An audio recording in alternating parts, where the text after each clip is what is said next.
नमस्कार, सलाम, सत श्री अकाल। आज जिस मुद्दे पर बोलने के लिए मुझे बुलाया गया है, इम्पैक्ट ऑफ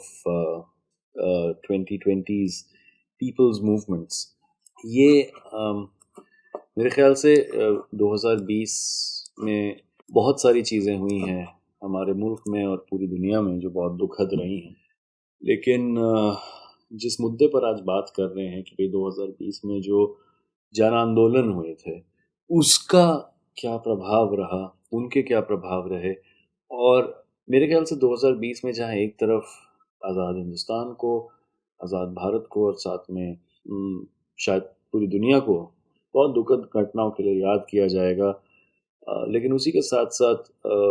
इसलिए भी याद किया जाएगा और ख़ास करके हिंदुस्तान के लिए तो मैं ज़रूर कह सकता हूँ कि मेरे ख्याल से आज़ाद भारत के सबसे यूनिक, सबसे बड़े, सबसे खूबसूरत आंदोलन इस देश की सरकार की गलत नीतियों के खिलाफ, चाहे वो सामाजिक नीतियां हों या आर्थिक नीतियां हों, उनके खिलाफ एक ऐसे आंदोलन जिनको शायद कभी पहले देखा नहीं गया है। ऐसी रूपरेखा थी इन आंदोलनों की। इस प्रोटेस्ट का जो एक पूरा फॉर्म था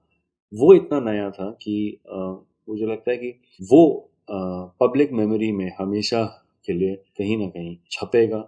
जब एक नया भारत बनेगा, जब होपफुली इस दौर को हम हरा चुके होंगे, तब मुझे लगता है कि 2020 इन आंदोलनों के लिए, मतलब जहां एक तरफ 2020 के बहुत सारे दुख याद किए जाएंगे, लेकिन उसके साथ साथ 2020 कुछ बहुत बड़े आंदोलनों के लिए भी याद किया जाएगा। जैसे हम जानते हैं कि 2020 या जहां 2019 जब ख़त्म हो रहा था और 2020 जब शुरू हुआ, तो सीए और एनआरसी और एनपीआर के खिलाफ जो जन आंदोलन हुए थे देश भर में, और उसमें से जिसको बाद में, मतलब इस पूरे आंदोलन के जो अलग अलग रूप थे और देश भर में आंदोलन हुए थे, लेकिन कहीं ना कहीं इस पूरे आंदोलन का नाम पड़ गया शाहीन बाग आंदोलन। और शाहीन बाग में जो हुआ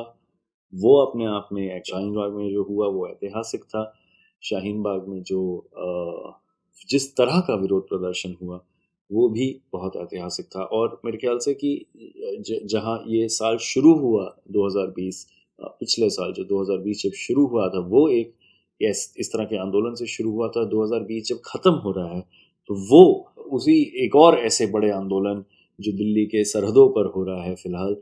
किसानों का आंदोलन, उससे ख़त्म हो रहा है। और दोनों आंदोलनों में मुझे लगता है कि जहां ऑफ कोर्स मुद्दे अलग थे, जिन कारणों से आंदोलन हो रहे थे, सरकार की जो नीतियां थी जिसकी वजह से आंदोलन हुए, वो ज़रूर अलग थे।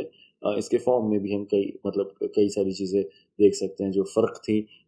जो लोग लीड कर रहे थे इन आंदोलन को, ऑब्वियसली उसमें भी फ़र्क था, लेकिन मुझे लगता है कि दोनों आंदोलनों में बहुत सारी सिमिलैरिटीज़ भी थी। बहुत सारी इन आंदोलनों ने जो हासिल किया है अभी तक, वो भी काफ़ी ऐतिहासिक है अपने आप में। पहली चीज़ तो मुझे लगता है कि अपने आप में जो एक हिस्टोरिक या एक ऐतिहासिक आंदोलन था शाहीन बाग के आंदोलन को लेकर, कि शाहीन बाग खैर नाम पड़ गया, लेकिन इस तरह के बहुत सारे बाग देश भर में महिलाएं बैठी थीं। और यही मेरे ख्याल से सबसे बड़ी खासियत थी कि बहुत सालों के बाद मेरे ख्याल से हिंदुस्तान में, आज़ाद हिंदुस्तान में, हमने एक आंदोलन देखा है जिसको महिलाओं ने लीड किया। और ख़ास करके एक ऐसे आंदोलन में जहाँ पर जो सरकार की जो कानून आया था सीए का, और जो एनआरसी और सीए जो क्रोनोलॉजी अमित शाह ने समझाई थी कि पहले सीए आएगा फिर देश भर में एनआरसी होगी, और उससे वो क्या करना चाह रहे थे इसके बारे में तो एड नॉजियम बहुत लिखा गया है, बहुत इस पर चर्चाएं हुई हैं, तो उस पर मैं जाना नहीं चाहता हूँ। लेकिन ये बात ज़रूर है कि इसका असर, और इसका सीधा सीधा असर सिर्फ महिलाओं पर नहीं होने वाला था। तो ये कोई ऐसा कानून नहीं था जो सिर्फ महिलाओं तक सीमित था कि भाई ये है कि कोई सरकार की नीतियां हैं जो महिला विरोधी है और उसके खिलाफ महिलाएं आंदोलन लीड करें, तो एक चीज़ है। लेकिन एक ऐसा आंदोलन जो बहुत सारे लोगों को, खास करके इस देश की जो सबसे बड़ी अल्पसंख्यक हैं, जो मुसलमान हैं, सबसे उनको जो असर करने वाला था, लेकिन लीड किया महिलाओं ने, और ख़ास करके मुस्लिम महिलाओं ने। और आई थिंक इस चीज़ के लिए सरकार बिल्कुल प्रिपेयर्ड नहीं थी। उन्होंने कभी भी नहीं सोचा था कि हमें, क्योंकि जब जब आंदोलन शुरू हुआ था CNRC के खिलाफ, और उसके बाद जब जामिया पर और AMU पर भी, और जामिया की लाइब्रेरी पर जिस तरह के अटैक्स हुए थे, जामिया के स्टूडेंट्स पर जिस तरह से ब्रूटल अटैक्स हुए थे, और पुलिस के द्वारा, वो सब विजुअल्स और वीडियोस और बहुत विसरल किस्म की वीडियोस जब जनता के बीच में पहुंची, तो बहुत सरकार को थोड़ा सा पीछे हटना पड़ा, उनको बोलना, अपने एक्सप्लेनेशंस देनी पड़ी, बहुत क्रिटिसिज्म आया, ग्लोबली क्रिटिसिज्म आया। लेकिन उसके बाद जो अगला कदम था, जो शाहीन बाग से शुरू होता है और देश भर में महिलाएं एकजुट होकर, और ख़ास करके मुस्लिम महिलाएं एकजुट होकर नेतृत्व देती हैं इस आंदोलन को, ये मुझे नहीं पता कि इस किस्म का आंदोलन ऐतिहासिक भारत, आज़ाद भारत के इतिहास में, या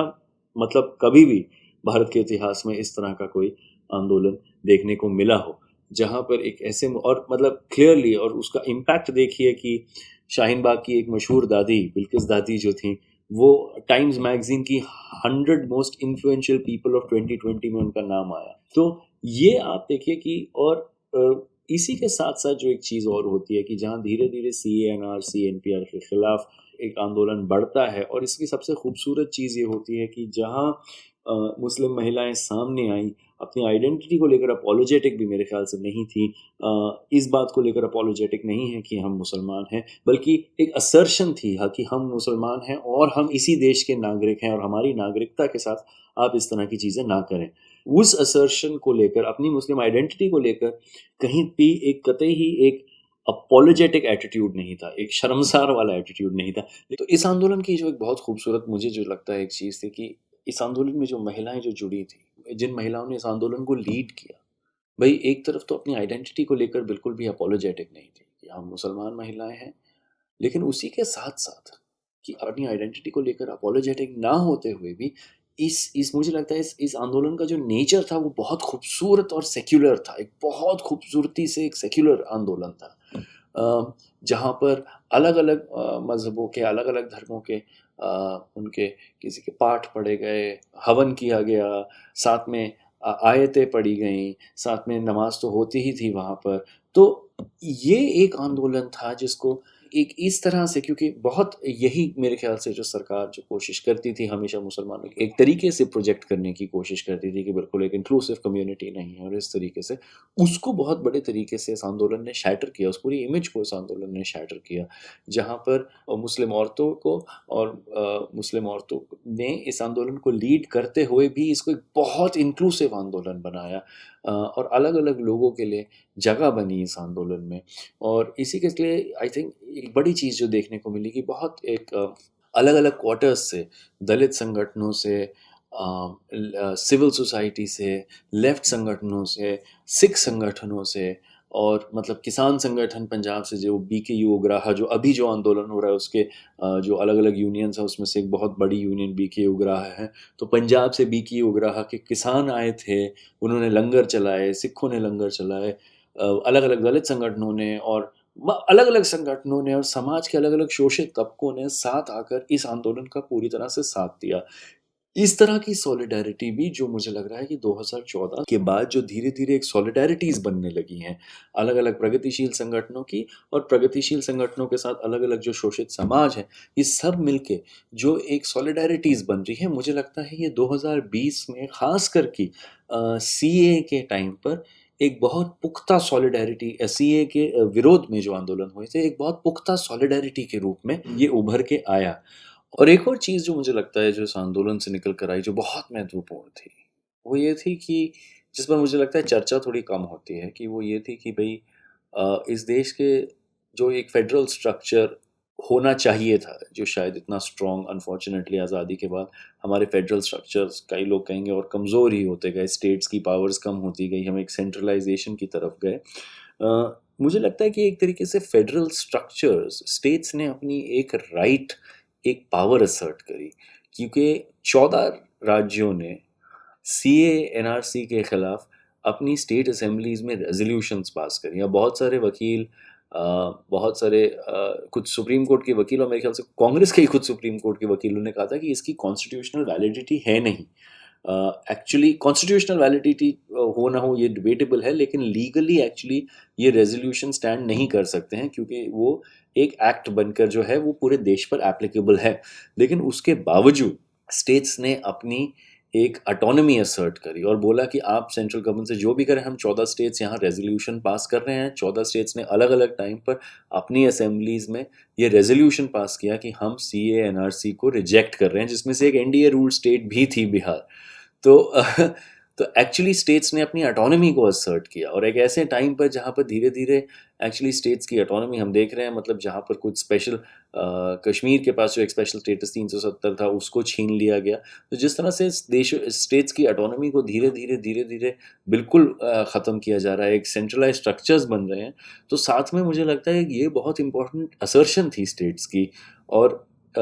ये शायद एंटी सी ए एनआरसी प्रोटेस्ट नहीं होता तो पता नहीं ये संभव हो पाता कि नहीं। अलग अलग टाइम पे आज़ाद भारत में किसी न किसी रूप में स्टेट्स ने इस तरह से असर्शंस करी हैं, लेकिन इस स्केल पर मुझे नहीं पता, हो सकता मैं गलत हूँ, लेकिन मेरी जानकारी में तो नहीं है जहाँ इस स्केल पर इतनी सारी राज्यों ने मिलकर एक अपनी तरफ से एक असर्शन करी कि हम इस कानून को रिजेक्ट कर रहे हैं और अपनी स्टेट में लागू नहीं होने देंगे। और इसी के साथ साथ जो हम लोग समझते हैं और जो हम लोग जानते हैं कि मोदी जी जो एक चीज़ को लेकर बड़े चिंतित रहते हैं वो उनकी ग्लोबल इमेज है। और ख़ास करके न्यूयॉर्कर या गार्जियन में अगर कभी उनकी निंदा हो जाए तो उसको लेकर वो बहुत चिंतित रहते हैं। तो एक और चीज़ जो हुई थी, जो ग्लोबली बहुत निंदा हुई थी इस कानून की, और ये इन आंदोलनों की वजह से ही संभव हो पाया। जैसे अभी हम डिस्कस कर रहे थे कि टाइम्स मैगज़ीन जैसी एक इतनी बड़ी इंटरनेशनल मैगज़ीन में भी, मीडिया हाउस में शाहीन बाग की दादी बिल्किस बानो को 100 मोस्ट इन्फ्लुएंशियल लोगों में उनका नाम आया। उसी तरीके से और इस तरह से बहुत ग्लोबली इस पर सवाल उठाए गए, जो डिटेंशन कैंप्स बन रहे थे उस पर सवाल उठाए गए, जो हो सकता था इन सारी चीज़ों पर सवाल उठाए गए। और यहाँ तक कि हमें एक्चुअली, मुझे कई बार लगता है कि इस आंदोलन की जो सफलताएं हैं हम उसको सेलिब्रेट कम करते हैं, या सेलिब्रेट शायद, क्योंकि उसके बाद जो काफ़ी कुछ हुआ, तो सेलिब्रेट तो शायद नहीं फ़िलहाल हम कर सकते, लेकिन एक्नॉलेज भी कम करते हैं कि इस आंदोलन के चलते ये काफ़ी हद तक एक सक्सेसफुल आंदोलन था। प्रधानमंत्री नरेंद्र मोदी को रामलीला मैदान पर जाकर ये भाषण तक देना पड़ा कि मेरी सरकार में कभी भी एनआरसी की बात नहीं हुई। ये ऑफ कोर्स गलत था, ये झूठ था। सबको पता है कि एनआरसी की बात हुई। यहाँ तक कि अमित शाह ने कई बार खुद एनआरसी के बारे में बोला है। उन्होंने बोला कि भाई पहले क्रोनोलॉजी समझिए, पहले सीए आएगा फिर एनआरसी आएगा। तो हम सब जानते हैं कि मतलब ये किस तरह का प्रेशर पड़ा। ये एक ऐसी सरकार है जो 2014 से हम देख रहे हैं कि कितने भी बड़े विरोध प्रदर्शन हो जाए, किसी भी चीज़ पर हम लोग जितने भी बड़े विरोध प्रदर्शन हो जाए, जिस भी वर्ग के लोग हों, जिस भी समाज के लोग हों, जितने भी बड़े विरोध प्रदर्शन हो,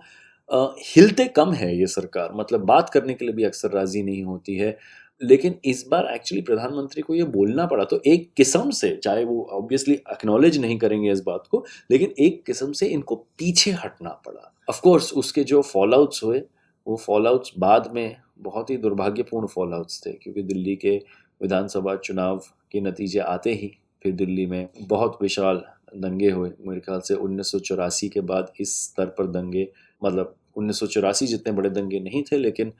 1984 के बाद अगर कोई भी बड़ा दंगे दिल्ली में हुए हैं धार्मिक धर्म के आधार पर, तो ये था 2020 में। और उसका जो फॉल आउट था वो तो और भी अनफॉर्चुनेट था, क्योंकि इसमें बहुत सारे ऐसे लोग,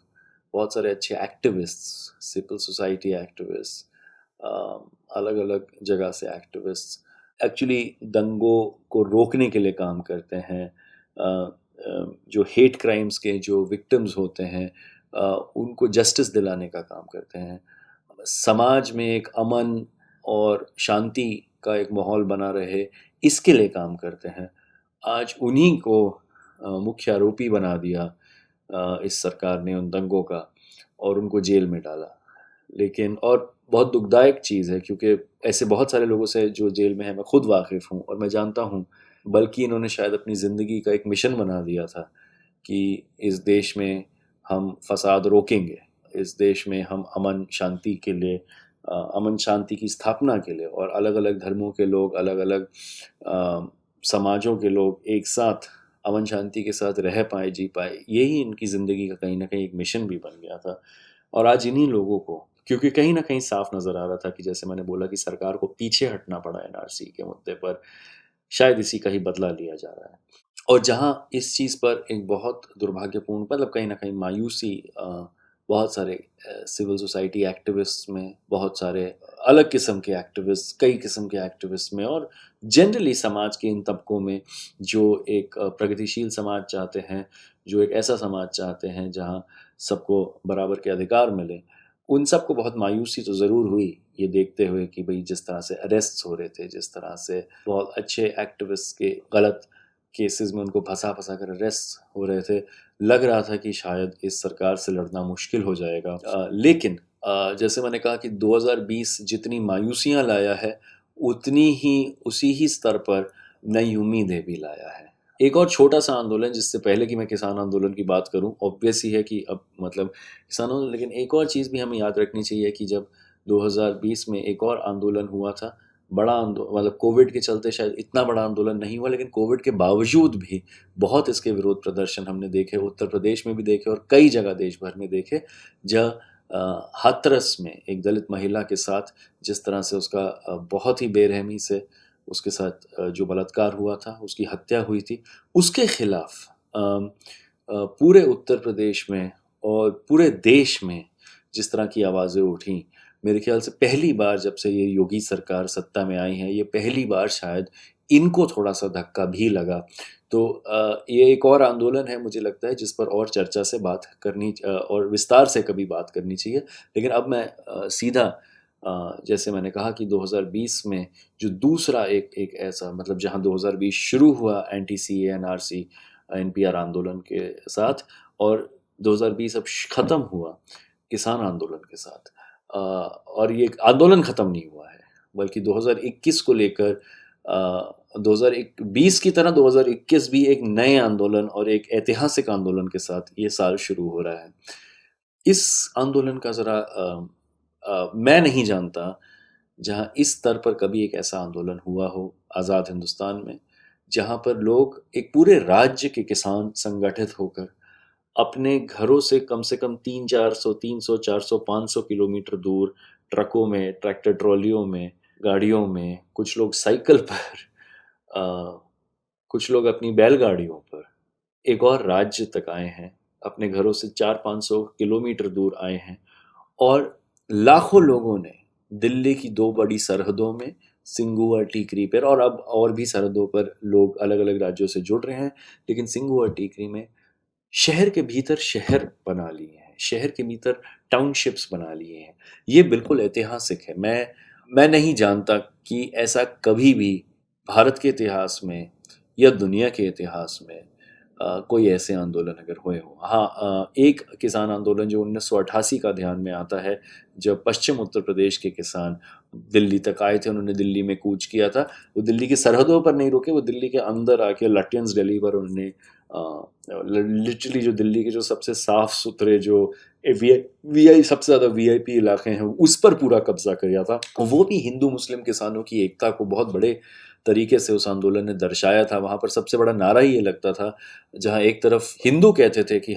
मुसलमान कहते थे हर हर महादेव, और हिंदू कहते थे अल्लाहू अकबर। ये अपने आप में एक बहुत ऐतिहासिक, लेकिन वो भी एक हफ्ते का आंदोलन था, और एक हफ्ते में मतलब सरकार ने बात करी, राजीव गांधी सरकार ने, और फिर वो वापस चले गए थे। लेकिन ये एक बहुत अलग चीज़ है, क्योंकि वो पश्चिम यूपी की सीमाएं भी जहाँ से आए थे, मुजफ्फरनगर दिल्ली, मुजफ्फरनगर शामली, इन इलाकों से, उनकी सीमाएं भी कहीं ना कहीं दिल्ली से मिली हुई हैं, पश्चिम उत्तर प्रदेश की। ये तो बिल्कुल ही एक 300, 400, 500 किलोमीटर, जैसे मैंने कहा, दूर से किसान यहाँ तक आए हैं, और शहरों के भीतर शहर बना दिए हैं। उन ट्रैक्टर ट्रॉलियों में, उन ट्रकों में उन्होंने शहर बना दिया है, और इस सरकार को दिखा दिया है कि इस लेवल ऑफ सॉलिडारिटी को जो आप देख रहे हैं, कि भाई सिंघू बॉर्डर पे, टीकरी बॉर्डर पे हर चौथे कोने पर एक लंगर चल रहा है, अलग अलग सुविधाएं आ रही हैं, पिज्ज़ा के लंगर शुरू हो गए हैं, जिसको लेकर हमारे मतलब मीडिया बड़ी नाराज़ है कि कैसे किसान है पिज्ज़ा खा रहे हैं। खालसा एड जैसे संगठन वहाँ पर फुट मसाज, जो बुज़ुर्ग किसान जो हैं उनकी सुविधाओं के लिए फुट मसाज तक ले आए हैं। लेकिन ये एक बहुत मतलब नहाने की व्यवस्थाएं, पोर्टेबल टॉयलेट्स अभी भी कम है, लेकिन लोग लगा रहे हैं, मशक्क़त कर रहे हैं, कुछ ना कुछ इंतज़ाम कर रहे हैं। लेकिन ये दिखा दिया है सरकार को कि हम 6 महीने के लिए हैं, हमने यहाँ शहर बसा दिया है। अगर आपको लग रहा है कि आप हमें यहाँ से फेंक देंगे, तो और हम थक जाएंगे, एक्चुअली थकेंगे आप, क्योंकि हमने यहाँ पर अपनी सारी सुविधाओं का भी इंतज़ाम कर दिया है। और ये सुविधाओं का इंतज़ाम इसलिए हो पाया है क्योंकि देश के बड़े तबके में, देश के बड़े तबके के किसानों में इन्होंने इस आंदोलन का समर्थन किया है। सिर्फ किसानों ने नहीं, बल्कि बहुत सारे ऐसे लोग जो किसानों के इन मुद्दों को समझते हैं,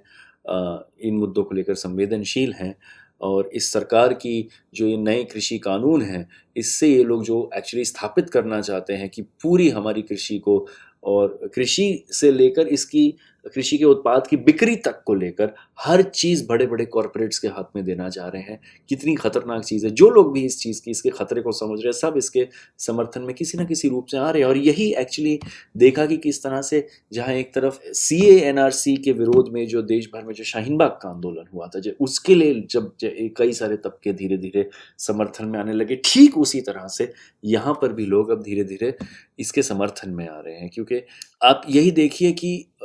जहाँ एक तरफ वही BKU उग्राहा, जो इसके मेन लीडर्स में से एक हैं, और किसान आंदोलन, और वो सिख समाज जिन्होंने आके लंगर लगाए, आज शाहीन बाग से और बाकी पूरे देश से कहाँ कहाँ से मुसलमान अपनी तरफ से मदद करने के लिए आज इन किसानों के लिए आए हैं। ये किसान आंदोलन जहाँ पंजाब से ज़रूर शुरू हुआ था, लेकिन आज हरियाणा के भी किसान पूरी तरह से इसमें जुड़ गए हैं। आज पश्चिम यूपी के किसान इसमें जुड़ रहे हैं। आज राजस्थान और महाराष्ट्र के किसान इसमें जुड़ रहे हैं। तो ये बहुत सालों के बाद इस तरह का एक देशव्यापी ऐसी किसान आंदोलन है जिसने आकर स्थगित कर दिया है दिल्ली को, और दिल्ली के बहुत मेजर बॉर्डर्स को सील कर दिया है। ये बहुत नई चीज़ हो रही है। और इसकी एक जो बहुत बड़ी अहमियत जो इस आंदोलन की है, कि हिंदू मुस्लिम से पूरा डिस्कोर्स शिफ्ट हो गए। मतलब आज तक ये सरकार बार बार क्या करती है कि मुस्लिम विरोधी कहीं ना कहीं हिंसा करवाएगी, क्या कुछ ना कुछ। कोरोना के टाइम पर भी मतलब तबलीग का ही मुद्दा सबसे बड़ा बन चुका था। हर चीज को ये कहीं ना कहीं, कोरोना को भी हिंदू मुस्लिम पर खींच ले गई। मतलब इस सरकार की खासियत है कि किसी भी चीज को हिंदू मुसलमान पर खींच के ले जाएगी। लेकिन ये